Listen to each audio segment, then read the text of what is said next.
এক নজরে দেখে নেব আজকের ব্রেকিং খবরগুলি। প্রায় 12 ঘন্টা তল্লাশির পর তৃণমূল বিধায়ক তাপস রায়ের বউবাজারের বাড়ি থেকে বের হয় ইডি আধিকারিকরা। তারপরেই সাংবাদিকদের মুখোমুখি হয় তাপস রায়, জানালেন তার মোবাইল ফোন ও কিছু নথি নিয়ে গেছে ইডি। এছাড়া আর কোনো কিছু বাজেয়াপ্ত করা হয়নি। জিজ্ঞাসাবাদের সম্পূর্ণ সহযোগিতা করেছেন বলে দাবি করলেন বিধায়ক। সেই সঙ্গে এও দাবি করেন যে কোনো দুর্নীতিতে জড়িত নন তিনি, জড়িয়ে পড়ার কখনো সুযোগও হয়নি তার। এদিন সকাল 7:45 নাগাদ বিধায়কের বউবাজারের বাড়িতে পৌঁছায় ইডি আধিকারিকরা। শুরু হয় তল্লাশি। টানা 12 ঘন্টা পর সন্ধ্যাবেলা তারা বেরিয়ে যায় বাড়ি থেকে। এতক্ষণ ধরে কি করলেন তদন্তকারীরা? তাপস রায় এই প্রশ্নের উত্তরে জানালেন, কিছুই পায়নি ওরা, তবে আমার মোবাইলটা নিয়ে গেছে আর কয়েকটা নথিপত্র নিয়ে গেছে। তবে বাড়ির সকলকে জিজ্ঞাসাবাদ করেছে, নথির পরীক্ষাও করেছে। তদন্তের সময় সকলের মোবাইল রেখে দিয়েছিল নিজেদের কাছে, কিন্তু পরে সেসব ফেরত দেওয়া হয়েছে। অন্যদিকে শুক্রবার সকাল থেকে কেন্দ্রীয় তদন্তকারী সংস্থা আধা সামরিক বাহিনীতে ছয়লাভ লেকটাউন এলাকায় প্রায় 10 ঘন্টা ধরে দমকল মন্ত্রী সুজিত বসুর বাড়িতে তল্লাশি চালিয়েছে ইডি আধিকারিকরা। বিকাল 4:30 নাগাদ ইডি আধিকারিকরা মন্ত্রীর ছেলেকে সঙ্গে নিয়ে বের হয় বাড়ি থেকে, যান আরেকটি বাড়িতে তল্লাশি চালানোর জন্য। এতক্ষণ ধরে কি করলেন ইডি আধিকারিকরা, তার জবাবও দিলেন মন্ত্রীপুত্র। বাড়ির বাইরে ভিড়ের মাঝে উত্তেজিত জনতার উদ্দেশ্যে তিনি বলেন, কেন্দ্রীয় আধিকারিকরা এখানে কাজ করতে এসেছেন, ওদের কাজ করতে দিন, আমরা পুরোপুরি সহযোগিতা করছি।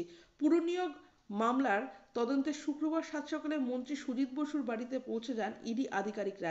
একই সঙ্গে বিধায়ক তাপস রায় ও প্রাক্তন চেয়ারম্যান সুবোধ চক্রবর্তীর বাড়িতেও হাজির কেন্দ্রীয় তদন্তকারী সংস্থার আধিকারিকরা। বাড়ি ঘিরেছে কেন্দ্রীয় বাহিনী। সময়ের সঙ্গে সঙ্গে গোটা শ্রীভূমি এলাকা ছেয়ে যায় সিআরপিএফে। সন্দেশখালী থেকে শিক্ষা নিয়ে বাহিনী এবার আরও সাবধানী। সঙ্গে তাদের রয়েছিল সাউন্ড গ্রেনেড ও অস্ত্রশস্ত্র। মন্ত্রীর বাড়ির সামনে ভিড় জমতেই দেয়নি বাহিনী। যাব পরের খবরে। ইডির ওপর হামলার 7 দিন পরেও সন্দেশখালীর শাহজাহান এখনও অধরা। তবে সেই ঘটনায় জড়িত সন্দেহ দুজনকে গ্রেপ্তার করল পুলিশ। সূত্রের খবর, শুক্রবার দুপুরে মেহবুব মোল্লা ও সুকুমার সর্দার নামে দুজনকে গ্রেপ্তার করেছে নাজার থানার পুলিশ। হামলার দিনে ভিডিও ফুটেজ দেখে শনাক্ত করা হয় এই দুজনকে। আজই তাদের বসিরহাট মহকুমা আদালতে তোলা হয়েছে। গত শুক্রবার 5ই জানুয়ারি সন্দেশখালীর তৃণমূল নেতা শেখ শাহজাহানের বাড়িতে তল্লাশি চালাতে ইডি আধিকারিকরা যায়। সেখানে তার অনুগামীরা তাদের হাতে আক্রান্ত হয় কেন্দ্রীয় তদন্তকারী সংস্থার 3 আধিকারিক। তাদের মধ্যে রামকুমার রাম নামে এক আধিকারিকের মাথা ফেটে যায়। আরও 2 আধিকারিকও গুরুতর চোট পান। তাদের প্রত্যেককে সেই সময় হাসপাতালে ভর্তি করা হয়। এরপর ওই দিন রাতে বনগাঁয়ের প্রাক্তন পুরপ্রধান শঙ্কর আড্ডর বাড়িতে প্রতিরোধের মুখে পড়েন ইডি আধিকারিকরা। এসবের নেপথ্যে শাহজাহানের হাত রয়েছে বলে মনে করা হচ্ছে। তার খোঁজে চলছে তল্লাশি। তবে 7 দিন পরেও অধরা শেখ শাহজাহান। পাশাপাশি নতুনভাবে জঙ্গলমহলে সশস্ত্র স্কোয়াড গড়ার পরিকল্পনা ভেস্তে গেল মাওবাদীদের। মগজ ধুলাইয়ের নতুন সদস্যদেরকে সংগঠনের টেনে একটি চূড়ান্ত বৈঠকের মধ্যে দিয়ে অস্ত্রশস্ত্র হাতে তুলে দেওয়ার ছোঁক কষা হয়েছিল, কিন্তু রাজ্য পুলিশের তৎপরতায় সেই মাও নীল নকশা বানচাল। পুলিশের জালে মোস্ট ওয়ান্টেড সিপিআই কেন্দ্রীয় কমিটির সদস্য তথা বেঙ্গল ইনচার্জ সব্যসাচী গোস্বামী ওরফে বাবু ওরফে কিশোর ওরফে পঙ্কজ ওরফে অজয়। তার বাড়ি উত্তর 24 পরগনার ঘোলা থানা এলাকার এইচবি সোদপুর রোড 6 নম্বর এলাকায়। জাতীয় তদন্তকারী সংস্থা বা এনআইএ তার মাথার দাম রেখেছে 10 লক্ষ টাকা। উত্তর পূর্ব ভারতের সঙ্গে বাংলার করিডোর তৈরির পরিকল্পনা ছিল মাওবাদীদের, যার দায়িত্ব দেওয়া হয়েছিল এই শীর্ষ নেতাকে। 2022 সালের মার্চ মাসে অসমের গুয়াহাটিতে উত্তর পূর্ব ভারতের মাও কার্যকলাপ নিয়ে একটি মামলা রুজু হয়। তারপরে এনআইএ মাথার দাম ধার্য করা হয়।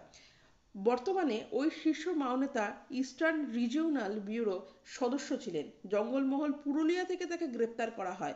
পুরুলিয়ার পুলিশ সুপার অভিজিৎ বন্দ্যোপাধ্যায়ের তত্ত্বাবধানে পুরুলিয়া জেলা পুলিশের এই কাজকে বড়সড় সাফল্য বলে মনে করছে রাজ্য পুলিশ। আজ পুরুলিয়া শহরের উপকণ্ঠে বেলগুমা পুলিশ লাইনে তাকে সামনে আনার কথা জেলা পুলিশের। এরপরই দুপুরে তাকে আদালতে তোলা হয়েছে। দেখব পরের খবর। দেশের দীর্ঘতম সমুদ্র সেতুর উদ্বোধন করলেন প্রধানমন্ত্রী নরেন্দ্র মোদী। মুম্বাইয়ের সঙ্গে নবী মুম্বাইয়ে সংযোগকারী অটল সেতুর উদ্বোধনে হাজির ছিলেন মহারাষ্ট্রের রাজ্যপাল ও মুখ্যমন্ত্রী। আগামী কয়েকদিনের মধ্যেই 21.8 কিলোমিটার লম্বা এই সেতুতে যান চলাচল শুরু হবে। প্রায় 18,000 কোটি টাকা ব্যয়ে তৈরি হয়েছে এই সমুদ্র সেতু। এই সেতুর ফলে 2 ঘন্টার পথ পাড়ি দেওয়া যাবে মাত্র 20 মিনিটে।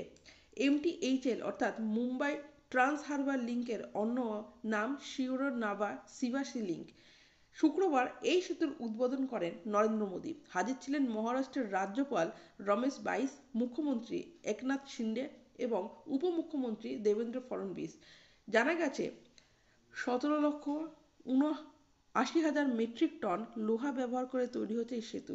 আইফেল টাওয়ারের চেয়ে 17 গুণ বেশি ওজনের লোহা ব্যবহার করেছে এই সেতু বানাতে।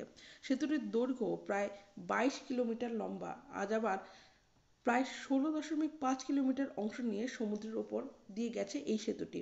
দক্ষিণ মুম্বাইয়ের শেওরি থেকে এটি শুরু হয়েছে। তারপর একে একে থানে ক্রিক পেরিয়ে শিবাজীনগর, জর্সি পেরিয়ে নবী মুম্বাইয়ের চার্চিতে শেষ হয়েছে এই সেতুটি।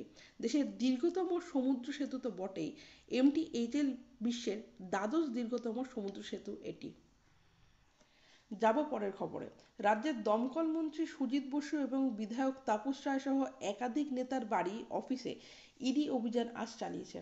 এই নিয়ে কোনো মন্তব্য করতে চাননি কলকাতা হাইকোর্টের বিচারপতি অভিজিৎ গঙ্গোপাধ্যায়। সম্প্রতি লক্ষণ রেখা অতিক্রম না করার বার্তা দিয়েছেন মুখ্যমন্ত্রী মমতা বন্দ্যোপাধ্যায়।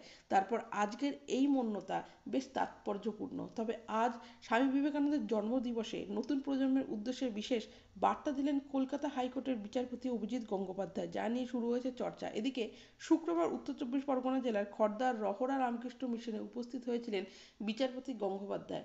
আজকের ইডি অভিযান নিয়ে বিচারপতিকে প্রশ্ন করা হলে তিনি বলেন, আমি জানি না, আজকে এই সম্পর্কে কোনো মন্তব্য করব না, দয়া করে আমাকে এসব প্রশ্ন করবেন না। যদিও তিনি বলেন, বিবেকানন্দের চিন্তা, ভাবনা, দর্শন আজকের দিনে যথেষ্ট প্রাসঙ্গিক। বিভিন্ন সময় একাধিক রাজনৈতিক প্রশ্নের উত্তর দিয়ে থাকি, তবে আজকের দিনে রাজনীতিকে দূরে সরিয়ে রাখাই ভালো। তাহলে কি রক্ষণরেখায় ফিরলেন বিচারপতি, উঠছে প্রশ্ন। চোখ রাখবো পরের খবরে। শেষ পর্যন্ত সুপ্রিম কোর্টের রক্ষা কবচ পেলেন কেন্দ্রীয় স্বরাষ্ট্র প্রতিমন্ত্রী নিশীথ প্রামাণিক। শীর্ষ আদালত জানিয়ে দিয়েছে, 22শে জানুয়ারি কলকাতা হাইকোর্টে সার্কিট বেঞ্চে শুনানি পর্যন্ত তার বিরুদ্ধে কোনো কঠোর পদক্ষেপ করতে পারবে না রাজ্য পুলিশ। এর আগে একটি খুনের মামলায় রক্ষা কবচ চেয়ে হাইকোর্টের দ্বারস্থ হয়েছিলেন মন্ত্রী নিশীথ প্রামাণিক, কিন্তু উচ্চ আদালতে তার আবেদন খারিজ করে। এরপর তিনি সুপ্রিম কোর্টের দ্বারস্থ হন। সুপ্রিম কোর্টের নির্দেশে আপাতত স্বস্তিতে কেন্দ্রীয় মন্ত্রী। প্রসঙ্গত, 2028 সালে এক ব্যক্তিকে গুলি চালানোর ঘটনায় কেন্দ্রীয় মন্ত্রীর নাম জড়ায়। তার বিরুদ্ধে গ্রেপ্তারি পরোয়ানাও জারি হয়, কিন্তু তিনি গ্রেপ্তার হননি। শাসক দল এরই মধ্যে একাধিকবার নিশীথের গ্রেপ্তারির দাবিতে সরব হয়। উত্তরবঙ্গ উন্নয়ন মন্ত্রী উদয়ন গুহ মন্ত্রীর গ্রেপ্তারির দাবি করতে থাকেন। তিনি দিনহাটা থানা ঘেরাও ডাক দেন। এই দাবিকে কেন্দ্র করে গত কয়েকদিন ধরে কোচবিহারের রাজনৈতিক মহলে সরগরম রয়েছে। তবে কেন্দ্রীয় মন্ত্রী যে সুপ্রিম কোর্টে যাবেন, সে ইঙ্গিত আগেই মিলছে। অবশেষে সুপ্রিম কোর্টের নির্দেশে স্বস্তিতে কোচবিহার লোকসভা কেন্দ্রের সাংসদ। 2018 সালে খুন হন। এই ঘটনার অভিযোগ ওঠে নিশীথ প্রামাণিক শিবিরের দিকে। অভিযোগ ওঠে, আবুর ওপর গুলি, ধারালো অস্ত্র আক্রমণ করা হয়। আবুর স্ত্রী তাকে বাঁচাতে এলে তার উপর হামলার অভিযোগ ওঠে। আবুর ছেলে আসাদুল বাবাকে বাঁচাতে গেলে তার পায়েও গুলি লাগে। এই ঘটনাকে কেন্দ্র করে উত্তপ্ত হয়ে উঠেছিল এলাকা। দেখব পরের খবর। 12ই জানুয়ারি স্বামী বিবেকানন্দের জন্মদিনে তার বাসভবন সিমলা স্ট্রিটে আসেন অনেকেই। শ্রদ্ধা জানাতে আসেন নানা গুণী মানুষ থেকে রাজনীতিবিদ। তাই এখানে সকালে এসে হাজির হন রাজ্যের বিরোধী দলনেতা শুভেন্দু অধিকারী। তারপর তিনি চলে যেতেই প্রত্যেক বছরের মতো এই বছর আসেন তৃণমূল কংগ্রেসের সর্বভারতীয় সাধারণ সম্পাদক অভিষেক বন্দ্যোপাধ্যায়। আজ বিকেল নাগাদ সেখানে যান অভিষেক বন্দ্যোপাধ্যায়। সিমলা স্ট্রিটের বিবেকানন্দ বাসভবনের দায়িত্বপ্রাপ্ত মহারাজরা তাকে স্বাগত জানান। এখানে এসে অভিষেক বার্তা দেন এবং পরামর্শও দেন, তবে কারোর নাম করেননি। এদিকে এখানে এসে অভিষেক মহারাজদের সঙ্গে কথা বলেছেন, তারপর স্বামীজিকে শ্রদ্ধা জানিয়ে বেরিয়ে গেছেন। তখন সাংবাদিকদের মুখোমুখি হন তিনি। নানা প্রশ্ন করতে অভিষেকের বার্তা, আমি কোনো রকম কোনো রাজনৈতিক নিয়ে কথা বলবো না। আমি কোনো দিনের স্বামীজির বাড়িতে শ্রদ্ধা নিবেদন করতে এসেছিলাম, কোনো রাজনৈতিক কথাবার্তা বলতে আসিনি, কারণ এটা অশোভনীয়, অসমীচীন এবং অত্যন্ত দৃষ্টিকটু।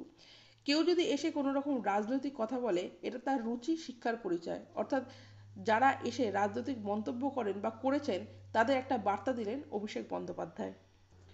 পরের খবর। রাজ্যের 70টি পুরসভায় অন্তত 10,000 পদের নিয়োগ দুর্নীতি হয়েছে।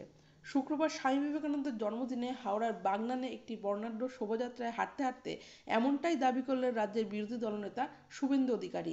এদিন তিনি দাবি করেন, পাঁচু গিয়ে বলে এসেছে আমি খাইনি, সুজিত খেয়েছে। এদের শুভেন্দুবাবু বলেন ইডি যে কাজ করছে সংবিধান স্বীকৃত তো বটেই, এরা পৌরসভার চাকরি চুরি করেছে, আত্মীয়দের চাকরি দিয়েছে, মেধাযুক্ত বেকার যুবতীদের বঞ্চিত করেছে, এর থেকে বড় অপরাধ কিছু হতে পারে না।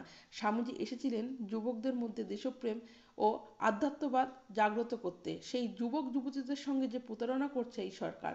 এরপরই বিরোধী দলনেতা দাবি করেন শিক্ষা দুর্নীতির পর পুর নিয়োগ দুর্নীতি হচ্ছে সবথেকে বড় দুর্নীতি। 70টা পুরসভাতে অন্তত 10,000-এর বেশি চাকরি বেছে দেওয়া হয়েছে। একদম বরানগর থেকে শুরু করে মুর্শিদাবাদ পর্যন্ত এমন কোনো পুরসভা নেই যেখানে চাকরি বেচা হয়নি। বিশেষ করে হাওড়া, হুগলি, উত্তর ও দক্ষিণ 24 পরগনা ও মুর্শিদাবাদে সবথেকে বেশি চাকরি বিক্রি করা হয়েছে। 70টা বর্তমান এবং প্রাক্তন পুরপ্রধান যুক্ত, তাদের এলাকার বিধায়ক ও মন্ত্রীরাও যুক্ত। ভিডিও ভালো লাগলে অবশ্যই লাইক, কমেন্ট ও সাবস্ক্রাইব করবেন।